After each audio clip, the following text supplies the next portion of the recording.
একটা নির্মম বাস্তবতা কি শুনবেন? আপনি যদি কোনো বড় সমস্যা বা বিপদে পড়ে থাকেন, তাহলে এমন পরিস্থিতিতে আপনার জায়গা সম্পত্তি বিক্রি করা লাগে, তাহলে দেখবেন যে আপনার আত্মীয়-স্বজনরা সবার আগে এই জায়গা সম্পত্তি কিনতে আসে। তারা আপনাকে সাহায্য করতে নয়, বরঞ্চ আপনার বিপদে তারা শেষ সম্বলটুকু তারা কেড়ে নিতে চায়। এটাই বাস্তবতা। একটা নির্মম বাস্তবতা কি শুনবেন?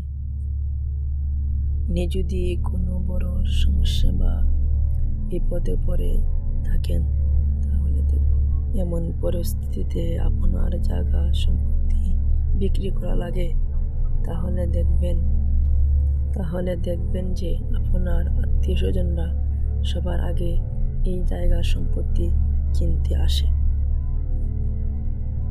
তারা আপনাকে সাহায্য করতে নয়, বরঞ্চ আপনার বিপদে তারা শেষ সম্বলটুকু তারা কেড়ে নিতে চায়। এটাই বাস্তবতা।